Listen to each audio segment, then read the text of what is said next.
Good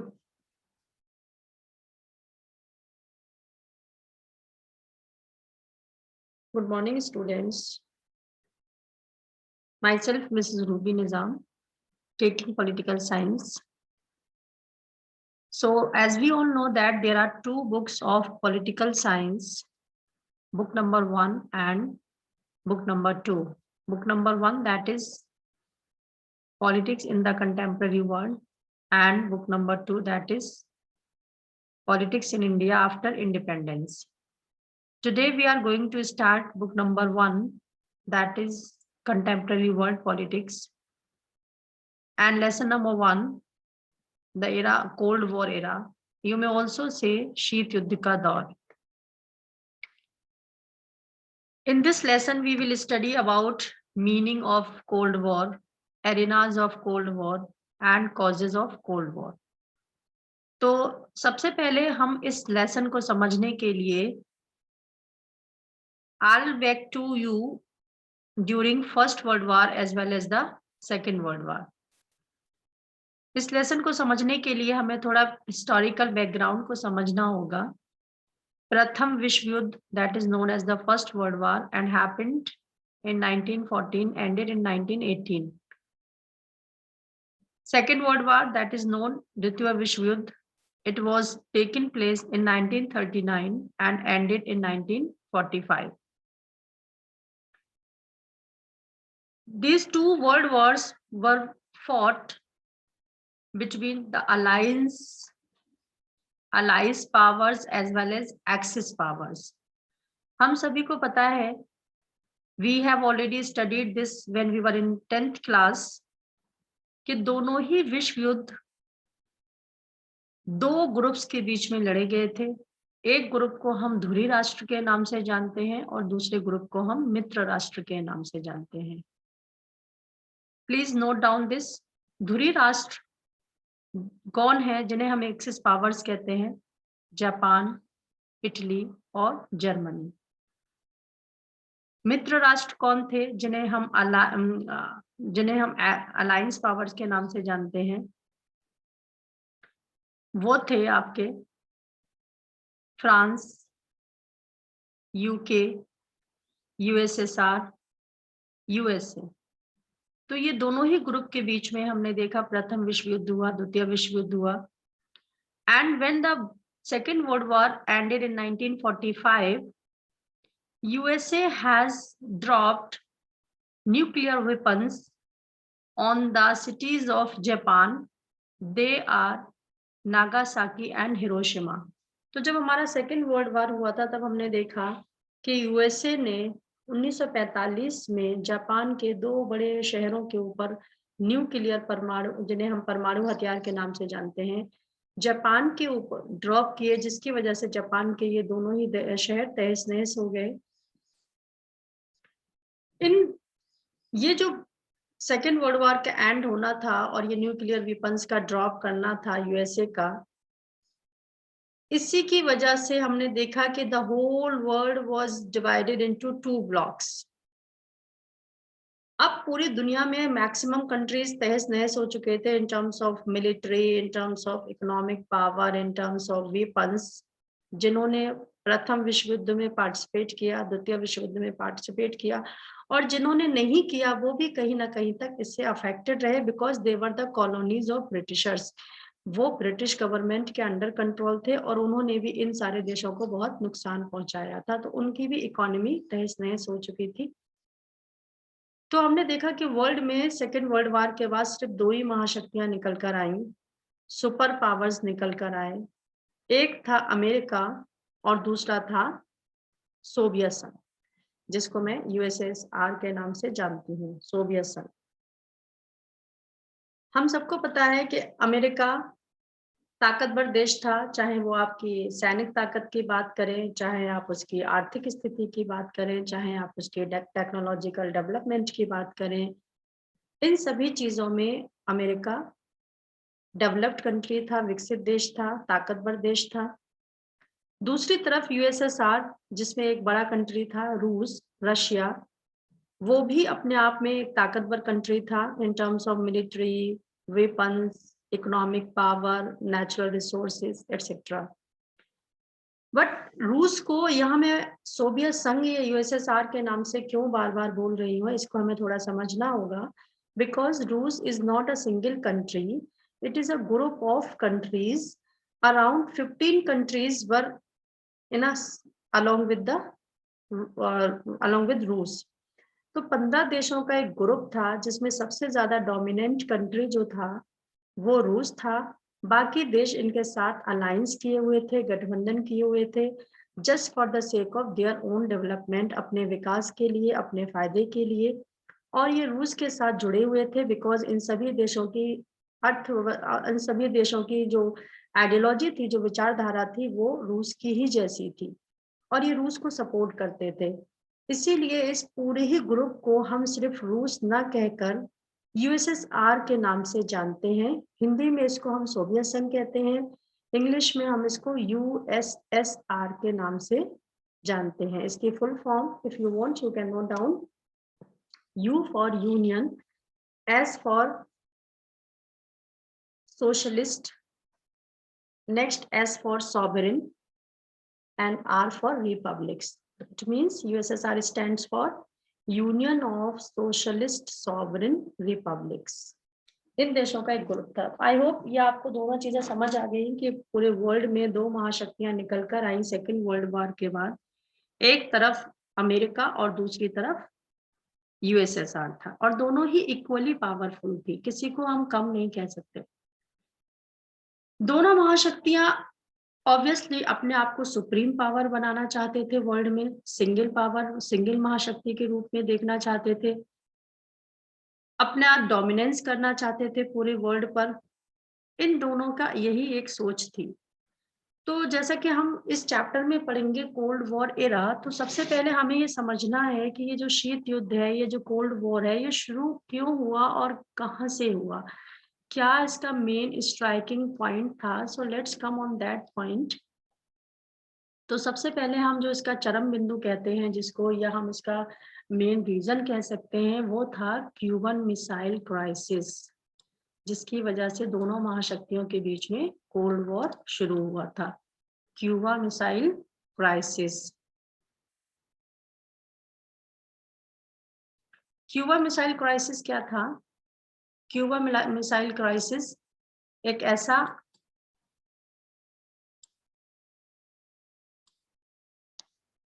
एक island था, एक द्वीपीय देश था Cuba, and that is located near by America. जैसे कि इंडिया के नीचे जस्ट एक आइलैंड कंट्री लोकेटेड है, दैट इज श्रीलंका, ऐसे ही अमेरिका के जस्ट नीचे द्वीपीय देश था जिसको क्यूबा कहा जाता था, क्यूबा के नाम से जाना जाता था। ये एक आइलैंड था, आइलैंड कंट्री था, but it is ally of USSR.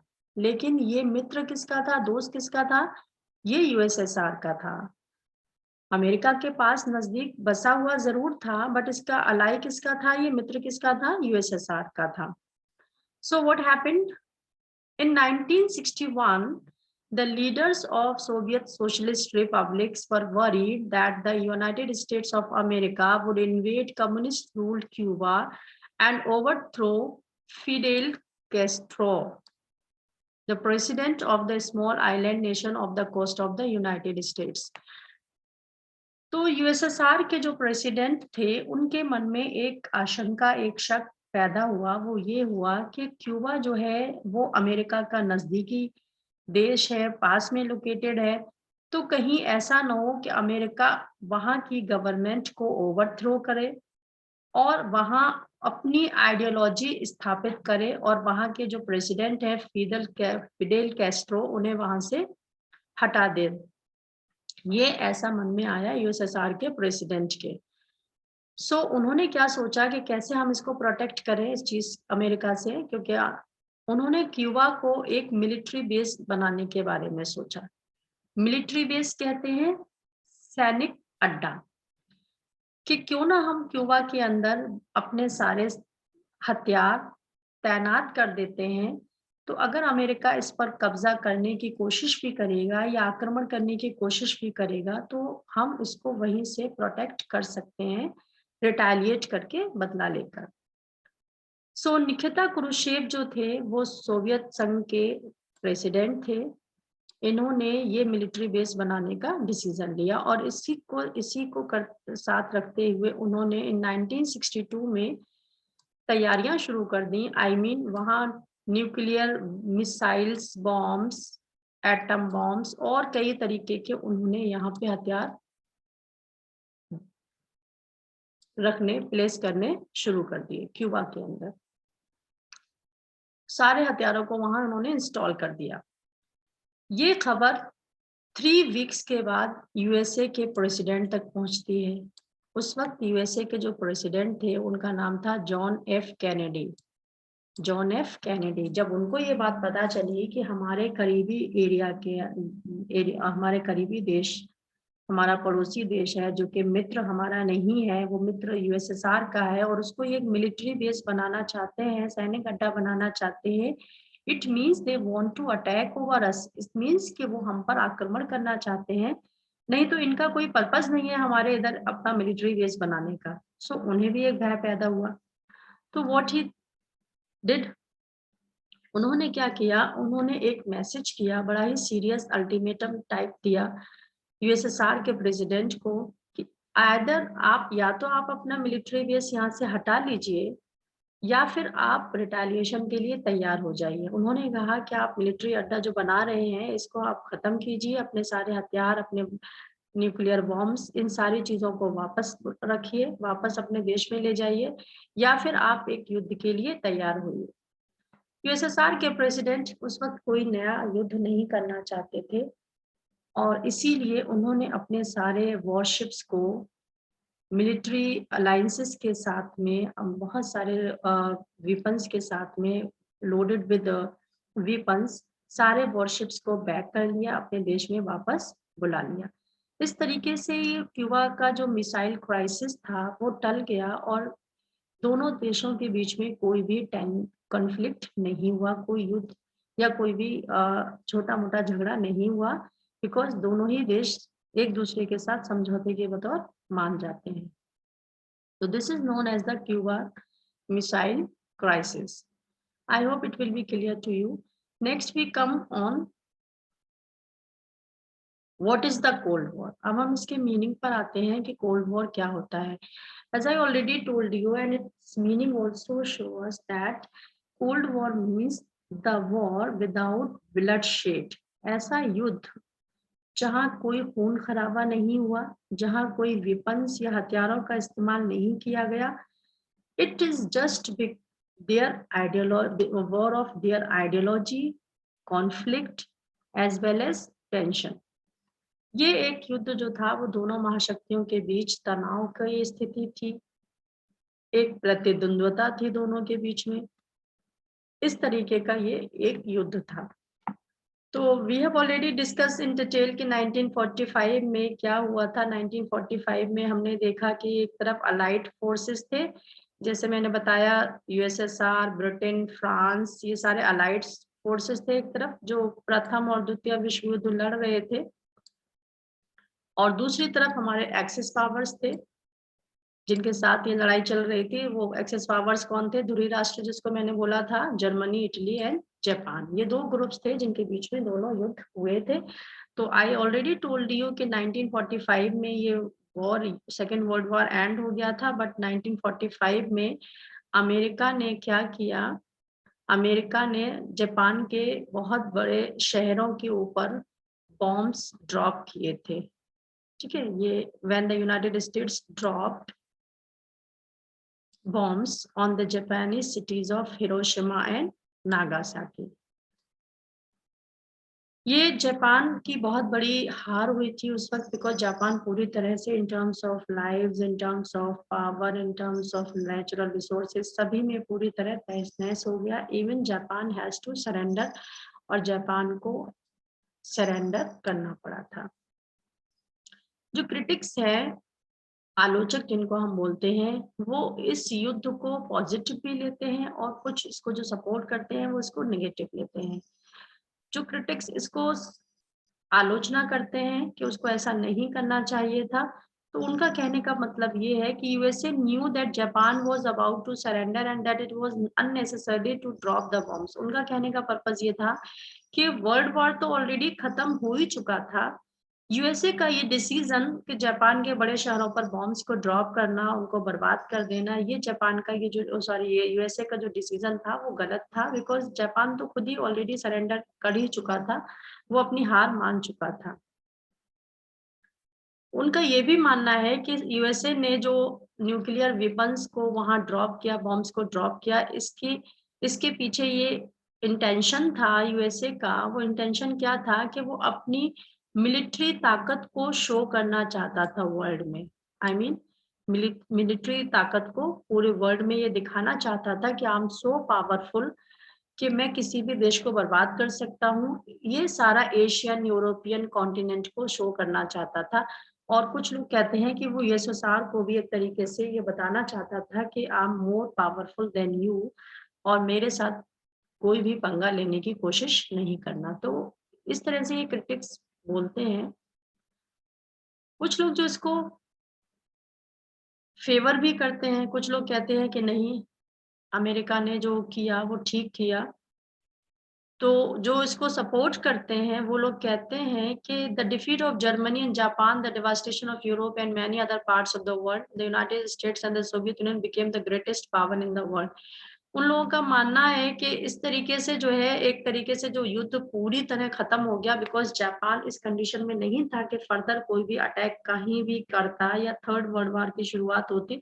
तो यहाँ जापान को बिल्कुल खत्म कर देना और एक तरीके से उसको डरा देना एक अच्छी चीज थी, ताकि वर्ल्ड में कोई भी कंट्री जो है वो थर्ड वर्ल्ड वॉर की तरफ कदम नहीं उठाए।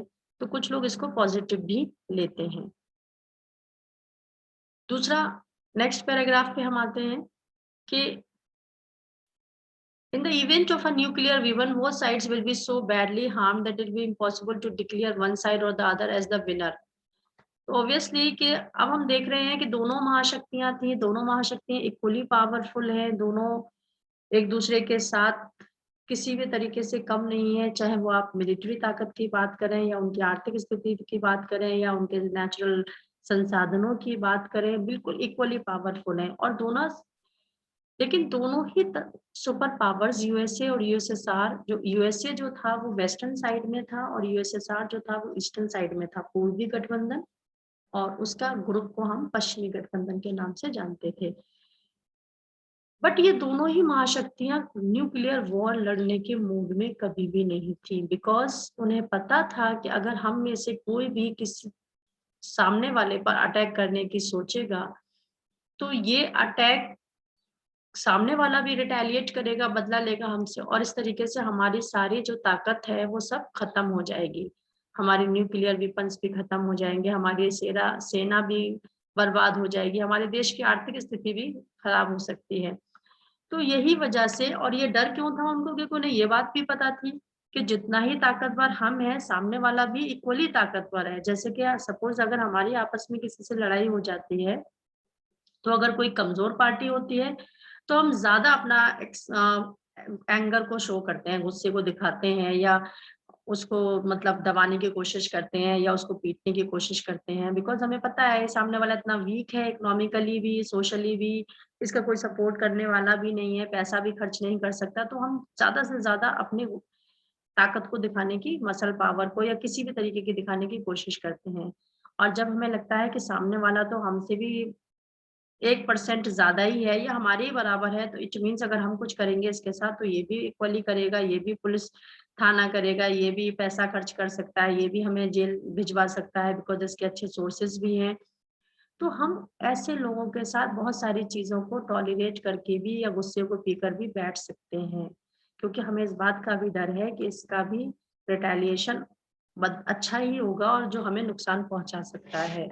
तो यहाँ पे भी यही सिचुएशन थी कि अमेरिका सोचता था कि मैं इस पर आक्रमण करता हूँ तो यूएसएसआर भी कम नहीं है, वो भी मुझे बर्बाद कर देगा। इसी तरीके से यूएसएसआर ये सोचता था कि अगर मैं अमेरिका पर आक्रमण करता हूँ तो अमेरिका कम नहीं है, वो मुझे बर्बाद करेगा। सो इस डर की वजह से दोनों ने कभी भी आमने सामने एक दूसरे पर अटैक करने की हिम्मत नहीं जुटा पाई, because they thought that the other party is equally powerful and capable to attack on us. इस सिचुएशन को हम लॉजिक ऑफ डिटरेंस कहते हैं। प्लीज अंडरलाइन दिस, क्योंकि ये क्वेश्चन 1 नंबर के क्वेश्चन में आता है कि what do you mean logic of deterrence. तो आप कैसे बताओगे इसको कि लॉजिक ऑफ डिटरेंस एक ऐसी स्थिति या एक ऐसी सिचुएशन है जहां दोनों ही महाशक्तियां अपनी ताकत को शो करना चाहते हैं, आक्रमण करना चाहते हैं, बट दे डिडंट, वो करते नहीं है बिकॉज उन्हें ये भी पता है कि सामने वाला भी ये कैपेबिलिटी रखता है कि वो भी हमारे ऊपर बदला लेगा और हमें तहस नहस कर सकता है। So this situation is known as the logic of deterrence.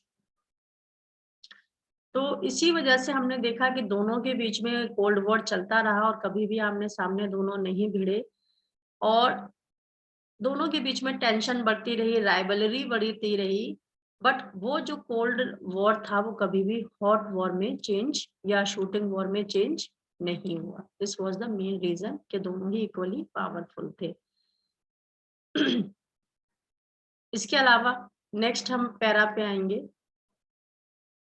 The emergence of 2 power blocks.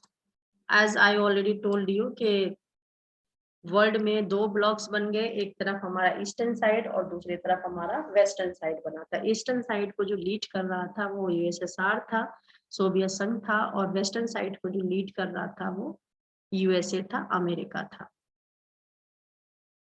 The 2 superpowers were keen on expanding their spheres of influence in different parts of the world. They divided between the 2 alliance system. A state was supposed to remain tied to its protective superpowers. You go through this line to line, आप read कर लीजिएगा। इसके अलावा हम इसके अंदर पढ़ेंगे, जैसे मैंने बताया कि एक तरफ ईस्टर्न अलायंस और दूसरी तरफ western alliance, called the western as well as the eastern alliance. अब अलायंस क्यों बोल रही हूँ मैं, गठबंधन क्यों बोल रही हूँ, बिकॉज यहाँ अमेरिका सिंगल नहीं था, इसके साथ भी जुड़े हुए थे, छोटे छोटे देश इसके साथ जुड़े हुए थे जो इसकी विचारधारा में विश्वास रखते थे। सिमिलरली रूस अकेला नहीं था, उसके साथ भी as I already told you 15 देश जुड़े हुए थे जो उसको सपोर्ट करते थे हर तरीके से, और इसी वजह से ये एक बड़े गठबंधन थे। We can see these countries in this map. दोनों ने, मैप को मैं बाद में एक्सप्लेन करूंगी, पहले मैं आपको नाटो और वार्सा पैक्ट के बारे में बताती हूँ। तो the western alliance was formalised into an organisation, the North Atlantic Treaty Organisation. तो जो वेस्टर्न अलायंस था, आई मीन पश्चिमी गठबंधन, अमेरिका का गठबंधन, उसने एक मिलिट्री ऑर्गेनाइजेशन बनाया that is known as the NATO, North Atlantic Treaty Organisation, in April 1949। ये एक मिलिट्री अलायंस था। मिलिट्री अलायंस मींस के अराउंड 12 कंट्रीज थे अमेरिका के साथी देश, जिन्होंने कहा कि हमारी सेना, हमारे हथियार सब कुछ कंबाइंड होंगे और जब भी हमें एक दूसरे की हेल्प की जरूरत होगी तो हम सब मिलकर सामने वाले दुश्मन से लड़ाई करेंगे। ये 12 कंट्रीज का एक ग्रुप था, बट ये किसका था, अमेरिका की साइड था। इन्होंने क्या कहा, इनका क्या पर्पस था, armed attack on any one of them in Europe or North America would be regarded as an attack on all of them। उन्होंने कहा कि हमारे किसी भी एक देश पर हमला करने का मतलब है हम सब पर हमला करना और सामने वाले को हम सबसे फिर निपटना होगा। ये इनका एक ऑब्जेक्टिव था इसके पीछे बनाने का। दूसरा वार्सा पैक्ट मिलिट्री अलायंस बना। ये वार्सा पैक्ट जो था वो ईस्टर्न साइड ने बनाया, आई मीन सोवियत संघ ने बनाया। इट वॉज फ्रेम्ड इन 1955, ये 1955 में बनाया गया। और इनका भी वही था कि अगर सपोज हमारे किसी भी सिंगल कंट्री पर कोई भी आक्रमण करता है तो हम सब मिलकर उससे बदला लेंगे या निपटेंगे, ये इनका ऑब्जेक्टिव था। तो now we can see here map को हम एट अ ग्लांस देखते हैं कि नाटो कंट्रीज कौन कौन से थे। जो आप येलो कलर के जितने भी कंट्रीज देख रहे हो, Norway, Oslo, Britain, London, Paris, France, Spain, Madrid, Turkey, ये सारे नाटो के देश थे। और जो आप रेड कलर देख रहे हैं ये Warsaw Pact, I mean Soviet संघ का मिलिट्री अलायंस के ग्रुप्स थे। और ये जो ग्रीन कलर देख रहे हो ये अदर कम्युनिस्ट नेशंस थे, but they were not involved in NATO as well as the Warsaw Pact, पर किसी में शामिल नहीं थे। एंड एक व्हाइट कलर का है, ये अदर्स में थे, ये भी किसी भी ग्रुप में शामिल नहीं थे। यहाँ जो आप कलर्स देख रहे हैं, ये फर्स्ट वर्ल्ड कंट्रीज थे, ये सेकंड वर्ल्ड कंट्रीज थे और एक थर्ड वर्ल्ड कंट्रीज थे। फर्स्ट वर्ल्ड कंट्रीज हम उनको बोलते हैं जो अमेरिका और उसके साथी देश, और सेकंड वर्ल्ड कंट्रीज हम उन्हें बोलते हैं जो सोवियत संघ और उसके साथी देश, और थर्ड वर्ल्ड कंट्रीज हम उन्हें बोलते हैं जो किसी भी गुट में शामिल नहीं थे, वो नैम थे, NAM, non aligned movements. We will discuss in detail later on, तब आपको ज्यादा क्लियर समझ में आएगा, तो मैं आपको तब बताऊंगी डिटेल में। सो अभी हमें फिलहाल क्या समझना है कि नाटो जो था वो मिलिट्री गठबंधन, सैनिक गठबंधन था, किसका था? अमेरिका का था। कब बना था? अप्रैल 1949 में। व्हाट्सएप पक्ष किसका सैनिक गठबंधन था? ये था सोवियत संघ का। ये कब बना था? 1955 में। दोनों का ऑब्जेक्टिव एक ही था कि अगर कोई भी देश इनके ऊपर आक्रमण करता है, किसी एक कंट्री पे भी आक्रमण करता है, तो they will consider it as the attack on the whole group and they will retaliate. इसके बाद हमने देखा कि इन्होंने अभी सिर्फ अलायंस ही नहीं बनाए, अब इन्होंने दूसरे एरियाज में भी अलायंस बनाने शुरू कर दिए ताकि इनका हर कॉन्टिनेंट में होल्ड रहे, और ज्यादा से ज्यादा अलायंस बनाने की कोशिश की ताकि हम सामने दुश्मन तक नजदीकी से अटैक कर सके। सो सिमिलरली हमने देखा कि सोवियत यूनियन ने बहुत सारे यूरोपियन कंट्रीज को अपने साथ मिला लिया था, और ईस्टर्न साइड में भी इसने अपने देश, कई देशों को अपने ग्रुप में ले लिया था। वेस्ट एशिया में भी, मिडिल ईस्ट में भी इसने अपने देशों में अपने ग्रुप में कई देशों को शामिल कर लिया था, जैसे कि सीटो। सीटो क्या था? South east Asian Treaty Organisation. ये एक सीटो ग्रुप बनाया इसने। कहाँ बनाया था? साउथ ईस्ट एशियन कॉन्टिनेंट के साउथ ईस्ट एरियाज में जितने भी देश लोकेटेड थे, उनको सोवियत संघ ने अपने ग्रुप में शामिल कर लिया था। सिमिलरली एक और ग्रुप बनाया था सेंट्रल ट्रीटी ऑर्गेनाइजेशन, जिसको हम सेंटो के नाम से जानते हैं। इसके अंदर चाइना भी शामिल था। इस ये भी सारे देश सोवियत संघ को सपोर्ट कर रहे थे और इनको ग्रुप में जाके शामिल हो गए थे। इसके अलावा नॉर्थ वियतनाम, नॉर्थ कोरिया, इन देशों को भी, इराक, इन देशों को भी सोवियत संघ ने अपने ग्रुप में शामिल कर लिया था। तो ये अपना जो ग्रुप था, ये जो अलायंस था, ये गठबंधन था, एक्सपैंड कर रहे थे। क्योंकि एक्सपैंड कर रहे थे, क्यों कर रहे थे? We will discuss the reasons later on. हम इसी चैप्टर में आगे पढ़ेंगे कि क्यों ये महाशक्तियां और देशों को, ज्यादा से ज्यादा देशों को अपने साथ शामिल कर रही थी। But still before going in detail, I just give some clues कि ये क्यों अपने बड़ा ग्रुप बनाना चाहते थे। फॉर गेनिंग मिलिट्री सपोर्ट, ज्यादा से ज्यादा सैन्य ताकत बढ़ जाए इनकी, ज्यादा से ज्यादा नेचुरल प्राकृतिक संसाधन, ऑयल रिसोर्सेज, तेल संसाधन, यूज ऑफ टेरिटरी, वहां के भू क्षेत्र को यूज करना, ये सारे कॉजेस थे जिसकी वजह से सोवियत संघ और अमेरिका दोनों ही ज्यादा से ज्यादा देशों को अपने ग्रुप में शामिल कर रहे थे। अब हम बात करेंगे कि एक ऐसे भी जो थर्ड वर्ल्ड कंट्रीज थे जिन्होंने ये डिसाइड किया था कि हम किसी भी ग्रुप में नहीं जाना चाहते, we will aloof from both the power politics. उन्होंने कहा कि हम बिल्कुल अलूफ रहेंगे, हम बिल्कुल अलग रहेंगे, ना हम अमेरिका के साथ जुड़ेंगे और ना ही हम सोवियत संघ के साथ जुड़ेंगे। और वो क्यों नहीं जुड़ना चाहते थे? Because they were having a very bad experience with the super powers. इनका बड़ा ही खराब, बड़ा ही कड़वा एक्सपीरियंस, अनुभव रहा है महाशक्तियों के साथ मिलने का। Because they were the newly independent countries. ये वो देश थे जो अभी जस्ट स्वतंत्र हुए थे किसी न किसी औपनिवेशिक शासन से, और यही वजह थी कि अब किसी भी महाशक्ति के साथ ये दोबारा मिलना नहीं चाहते थे, क्योंकि महाशक्ति के साथ जुड़ने में इनका एक्सपीरियंस बहुत खराब रहा था, और ये नहीं चाहते थे कि हम किसी भी महाशक्ति के साथ जुड़े और फिर वो हमें अपना गुलाम बनाए। ज्यादा से ज्यादा सभी देश इसके अंदर कौन से थे?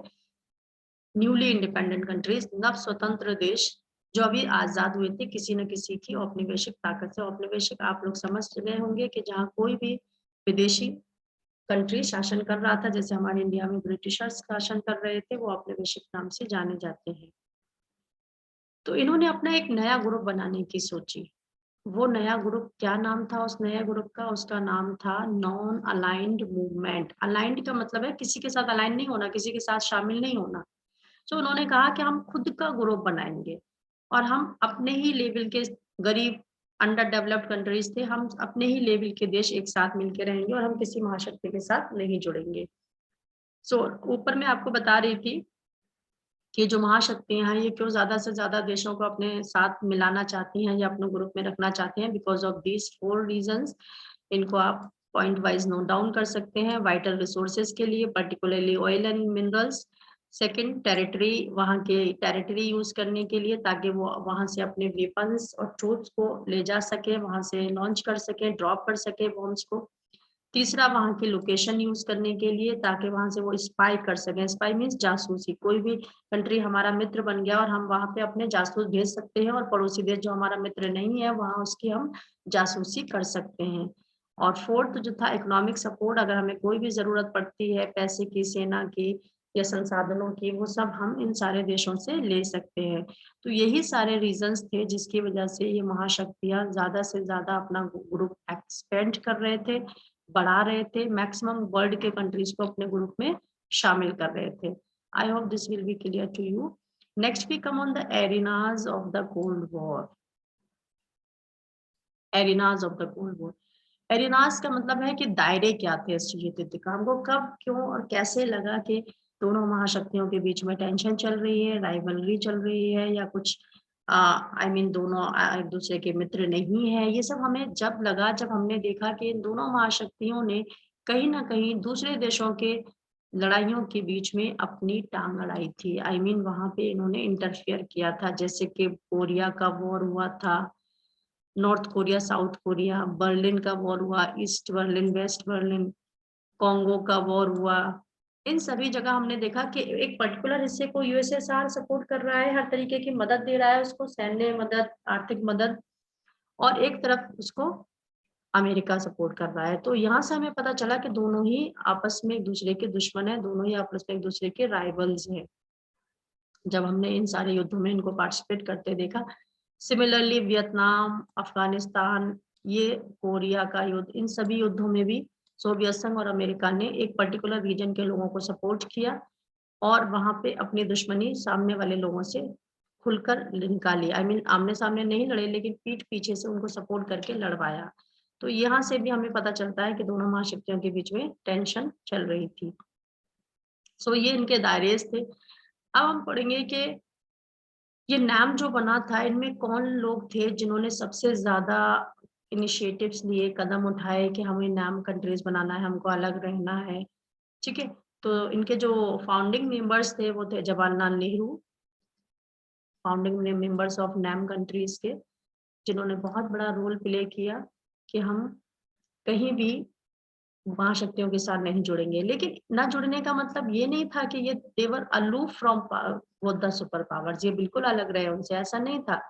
कहीं न कहीं हम देख रहे थे कि वो डायरेक्टली उनके साथ जॉइन नहीं थे, डायरेक्टली उनके साथ गठबंधन में शामिल नहीं थे, बट वो कहीं न कहीं दोनों महाशक्तियों के बीच में एक मेडिटेटर का काम कर रहे, मेडिएटर का काम कर रहे थे। मेडिएटर का काम इन द सेंस कि जब हम देखते थे कि जो दोनों महाशक्तियाँ आपस में ज़्यादा ही नफ़रत है, दोनों महाशक्तियों में ज़्यादा ही टेंशन पनप रही है, तो नैम कंट्रीज़ का कोई ना कोई सदस्य इन दोनों के बीच में कॉम्प्रोमाइज़ करा देता था या पैच अप करा देता था। जैसे कि हमने देखा कॉन्गो का, सॉरी, जो कोरिया का वॉर हुआ और कॉन्गो का वॉर हुआ था, तो यूएसएसआर और यूएसए आपस में बिल्कुल ख़ास दुश्मनी, एक-दूसरे के साथ दुश्मन की तरह भिड़ने ही वाले थे कि हमने देखा जवाहरलाल नेहरू ने दोनों देशों के बीच में पैच अप कराया और इस तरीके से दोनों को आमने-सामने से भिड़ने से रोक दिया। इसी तरीके से एक और युद्ध में हमने देखा, यूनाइटेड नेशंस के सेक्रेटरी जनरल थे, जिन्होंने एक मेडिएटर का रोल प्ले किया और दोनों को आमने-सामने से भिड़ने से या आमने-सामने लड़ने से रोका। तो इस तरीके से हमने देखा कि नाम कंट्रीज़ का बहुत बड़ा रोल है। भले ही वो उनके साथ शामिल नहीं थे, बट इनडायरेक्टली वो उनको हर तरीके से कॉम्प्रोमाइज़ करा के, पैच अप करा के उनको आमने-सामने से या थर्ड वर्ल्ड वॉर होने से बचाते थे। और यही वजह था कि हमारे वर्ल्ड में तीसरा महायुद्ध नहीं हुआ। ये आपका बेटा, ये आपका टाइमलाइन है, इसको आप पढ़ेंगे कि कब कौन-सी इंसिडेंट हुई थी, इसको पूरा ही समझेंगे। ये सारा टाइमलाइन होता है और इसको एक बार समझने से हमें बहुत ज़्यादा इसमें हेल्प मिलती है।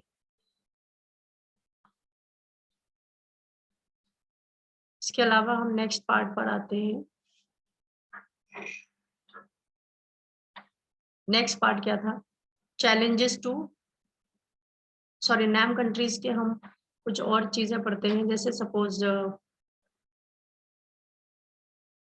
अब जैसे कि मैंने बताया कि दोनों महाशक्ति एक दूसरे के साथ में बिल्कुल बैलेंस ऑफ पावर रखना चाहते थे।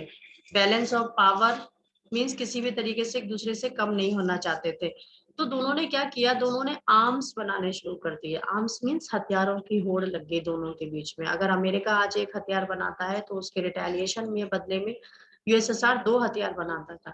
तो इस तरीके से हमने देखा कि वर्ल्ड में दोनों महाशक्तियों ज्यादा से ज्यादा अपना पैसा किस पे खर्च कर रहे थे? आर्म्स प्रोलिफरेशन में, हथियार बनाने में। अब इन आर्म्स को कंट्रोल करना भी बहुत जरूरी था, बिकॉज अगर जितने ज्यादा आर्म्स होंगे देश के बीच में, वर्ल्ड वार का उतना ही बड़ा खतरा पैदा होगा। और ऐसे फियर्सफुल बायोलॉजिकल वेपन्स थे कि जिसका नुकसान सिर्फ उन देशों को ही नहीं बल्कि जो और वर्ल्ड में भी इसका नुकसान बहुत बड़े लेवल पर होने वाला था। इसी वजह से यूएनओ ने क्या किया, यूनाइटेड नेशंस ऑफ ऑर्गेनाइजेशन, जिसका मेन ऑब्जेक्टिव ही यही होता है टू प्रिवेंट वर्ल्ड वार्स। उसका मेन ऑब्जेक्टिव क्या होता है कि वर्ल्ड में युद्धों को रोकना। इसी वजह से यूएनओ ने क्या किया, 1960 में इन दोनों महाशक्तियों से संधियां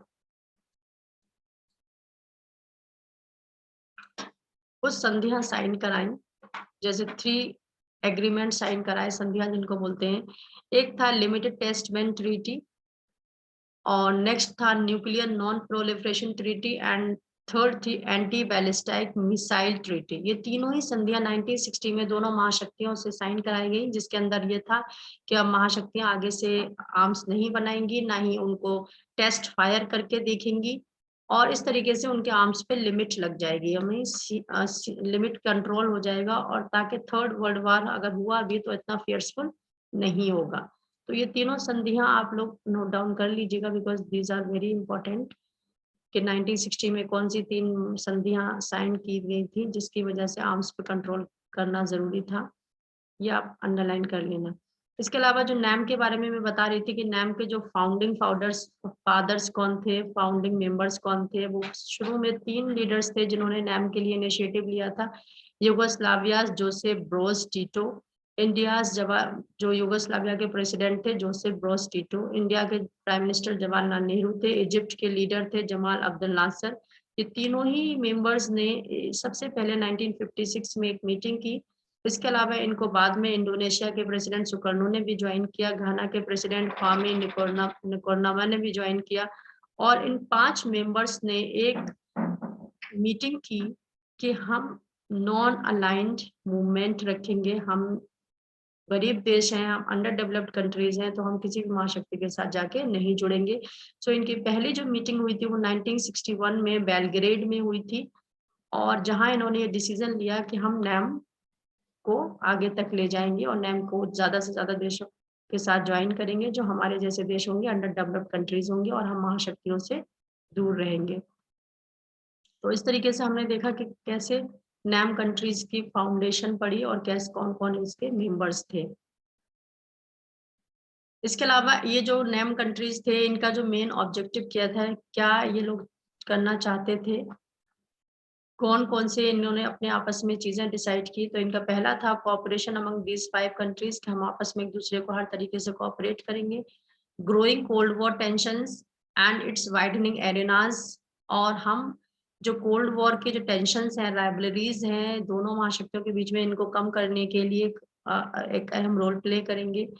and the dramatic entry of many newly decolonized African countries into the international arena, और हम ज्यादा से ज्यादा अफ्रीका के बहुत सारे जो न्यूली इंडिपेंडेंट कंट्रीज हैं उन्हें भी हम अपने देश अपने ग्रुप में शामिल करेंगे। और इस तरीके से हमने देखा कि कुछ ही दिन के बाद 16 नए देशों ने भी इस नैम को ज्वाइन किया। जब इनकी पहली मीटिंग थी 25 दिसंबर, तब इनके पास 25 मेंबर हो गए थे। शुरू में 5, फिर उसके बाद में 25 हुए थे।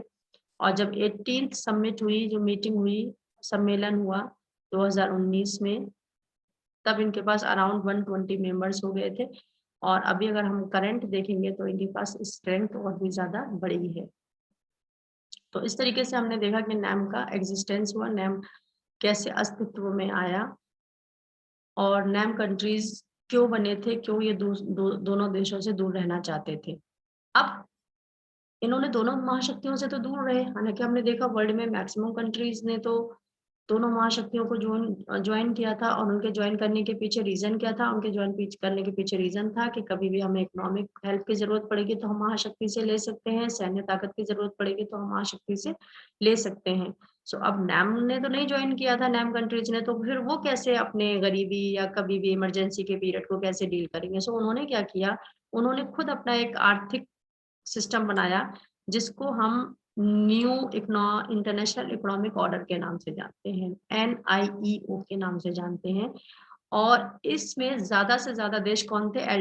LDCs फुल फॉर्म याद रखिएगा, least developed countries, I mean बहुत ही गरीब देश इसके अंदर शामिल थे। और इन्होंने क्या डिसाइड किया? इन्होंने एक प्रपोजल भेजा यूनाइटेड नेशंस ऑफ ऑर्गेनाइजेशन को, और उस प्रपोजल की जो रिपोर्ट आई 1972 में, तो उसमें डिसाइड किया गया, आई मीन इनको ये राइट्स दिए गए कि give the least developed control over the natural resources, कि जितने भी ये जो न्यूली इंडिपेंडेंट कंट्रीज हैं, गरीब देश हैं, इनके जितने भी संसाधन हैं उन पर पूरा हक इनका होगा, किसी भी पश्चिमी देश का नहीं होगा। आई मीन चाहे वो अमेरिका हो, चाहे वो ब्रिटिश हो, किसी भी बड़ी महाशक्ति का इनके संसाधनों पर कोई भी हक नहीं होगा। जैसे फॉर एग्जांपल जब इंडिया में ब्रिटिशर्स रह रहे थे, तो हमारे जितने भी नेचुरल संसाधन थे वो अंडर कंट्रोल थे ब्रिटिश गवर्नमेंट के, और हम अपने ही संसाधनों को खुद के लिए इस्तेमाल नहीं कर पाते थे। सो ये अब कर दिया गया था कि कोई भी इनको नहीं रोकेगा। दूसरा इनका था कि ये जो वेस्टर्न लीस्ट डेवलप्ड कंट्रीज जो थे, पहले अपने प्रोडक्ट्स को, अपने चीजों को वेस्टर्न मार्केट तक नहीं ले जाते थे बेचने के लिए, इनको बैन लगा हुआ था। तो उन्होंने ये भी रिक्वेस्ट किया कि हम चाहते हैं हमारे प्रोडक्ट्स को वेस्टर्न पश्चिमी देशों में भेजा जाए, हम वहां बेचना चाहते हैं ताकि हमारे प्रोडक्ट्स अच्छे अच्छे कीमतों में बिक सके। तीसरा इन्होंने कहा कि reduce the cost of technology, जो हमारे देशों में टेक्नोलॉजी तो खुद बन नहीं रही, बिकॉज हमारे पास तो इतनी इंडस्ट्रीज ही नहीं है, और हमें सारी टेक्नोलॉजी प्रौद्योगिकी का सामान बाहर से मंगाना पड़ता है, अमीर देशों से मंगाना पड़ता है। तो उसका जो टैक्स होता है, जो वैट होता है, जैसे वैल्यू एडेड टैक्स हम लोग देते हैं, इस तरीके के टैक्स को कम किया जाए ताकि हम उनको कम रेट पर अवेल कर सके। और नेक्स्ट पॉइंट जो था, provide the least developed countries with a greater role in international economic institutions, और जो इंटरनेशनल इकोनॉमिक इंस्टीट्यूशंस हैं, जैसे कि IMF, International Monetary Fund, World Trade Organisations है, वर्ल्ड बैंक है, जितने भी आर्थिक संगठन है, उन सभी में भी इनको पार्टनरशिप, उन सभी में भी इनको मेंबरशिप दी जाए, इनकी सदस्यता दी जाए। तो इस तरीके से इन्होंने नैम कंट्रीज ने अपने लिए ये एक न्यू बनाया, न्यू इंटरनेशनल इकोनॉमिक ऑर्डर बनाया, जिसमें ये सारी शर्तें मंजूर कर दी गई, ताकि इन्हें किसी भी महाशक्ति के सामने झुकना नहीं पड़े, बिकॉज वो महाशक्तियों से दूर रहना चाहते थे, इसीलिए उन्होंने नैम बनाया था। अब जो हमारा लास्ट पॉइंट है वो है आपका India and the cold war. Bharat का क्या रोल था कोल्ड वॉर के अंदर एज ए सिंगल कंट्री? वैसे तो हम नैम के पार्ट थे, तो हमारा रोल कहीं ना कहीं रहा है, पर्टिकुलरली उस वक्त हमारे जो प्रधानमंत्री थे पंडित जवाहरलाल नेहरू जी, उनका बहुत बड़ा रोल रहा था। लेकिन फिर भी यहाँ पे हम एज अ होल इंडिया के बारे में पढ़ेंगे, तो इंडिया का जो रोल है वो दो तरीके के लोग से, एक इसको सपोर्ट कर रहे हैं, दूसरे इसको क्रिटिसाइज कर रहे हैं। तो first, non-aligned allowed India to take international decisions and instances that served its interest rather than the interest of the superpowers and their allies। जो लोग इसको सपोर्ट कर रहे हैं वो कह रहे हैं कि नॉन अलाइंड कंट्रीज का सदस्य बनने से भारत जो था वो बहुत बड़े बड़े डिसीजन लेने से दूर हो गया। आई मीन हम अमेरिका के साथ नहीं थे, रूस के साथ नहीं थे, सोवियत संघ के साथ नहीं थे, बड़े देशों के साथ नहीं थे, तो हमारा डिसीजन मेकिंग में भी कोई रोल नहीं रहा। वर्ल्ड में क्या हो रहा है, वो देश कहाँ जा रहे हैं, हमें कुछ नहीं पता था, हम उनके कोई भी डिसीजन में पार्टिसिपेट नहीं कर पाए। दूसरा, India was often able to balance one super power against the other if India felt ignored and unduly pressurised by one super power it could tilt towards the other. दूसरा, लोगों ने कहा कि इंडिया ने जो दूरियां बढ़ाई दोनों महाशक्तियों से वो गलत थी, इनको नजदीकियां बढ़ाना चाहिए था। सपोज अगर एक सुपर पावर हमें वैल्यू नहीं भी देती है तो हम दूसरी सुपर पावर को ज्वाइन कर सकते थे। तो हमें नैम को ज्वाइन ना करते हुए बल्कि हमें क्या करना चाहिए था, किसी एक महाशक्ति को ज्वाइन करना चाहिए था। अब जो लोग इसके फेवर में है वो क्या कहते हैं कि नहीं, इंडिया तो कभी भी नॉन अलाइंड नहीं था, बिकॉज हम देख रहे हैं वो नैम के साथ तो जरूर था, लेकिन हर मैटर में वो दोनों महाशक्तियों के बीच में इंटरफियर करता था, आई मीन मीडिएटर का रोल प्ले कर रहा था। तो इसलिए हम नहीं कह सकते कि ये महाशक्तियों के साथ जुड़ा हुआ नहीं था। कुछ लोग इसको इस तरीके से कहते हैं। दूसरा, कुछ लोग कहते हैं कि इंडिया को जो है contradictory postures having great other for joining alliances, India sign the treaty. कुछ लोग ये भी प्रूफ देते हैं कि अगर इंडिया सपोज किसी भी महाशक्ति के साथ नहीं जुड़ा था, जैसे कि इंडिया बोलता है, तो फिर 1971 में यूएसएसआर के साथ इंडिया ने क्यों एक संधि साइन की थी, एग्रीमेंट किया था 20 ईयर्स के लिए, जिसमें उन्होंने सारे ट्रेड एंड एग्रीमेंट साइन किए थे। तो हम कह सकते हैं कि यूएसएसआर के साथ जुड़ा है, बट इंडिया डिनाई कर रहा है कि मैं किसी के साथ नहीं जुड़ा, मैं नैम के साथ जुड़ा हूँ। सो ये क्रिटिक्स की है और ये हमें दोनों बातें लिखनी पड़ेंगी, जो क्रिटिसाइज कर रहे हैं वो भी और जो उसको सपोर्ट करते हैं वो भी। ये हम इंडिया के रोल के अंदर बताएंगे। So this is all about your lesson. We will discuss question answer next time. I hope it will be clear to you. But children, go through all these treaties. ये बहुत ही important है, इनकी सारी full form आपको पढ़ना है। LTT, NPT, SALT 1, SALT 2, ये क्यों बनी, कब साइन हुई और क्यों साइन की गई थी, ये सारी बहुत ही important है, हमेशा आपके एग्जाम में आती हैं। तो ये आपको एक नोट बना के एक रजिस्टर पे अलग से नोट डाउन कर लेनी है, ठीक है। एंड आपका जो होमवर्क है वो ये है कि जितने भी एमसीक्यूज क्वेश्चंस हैं इनको आप बनाइएगा, लॉन्ग क्वेश्चंस बनाइएगा। If you face any sort of problems you can contact at my personal number. Thank you, have a good day, be safe.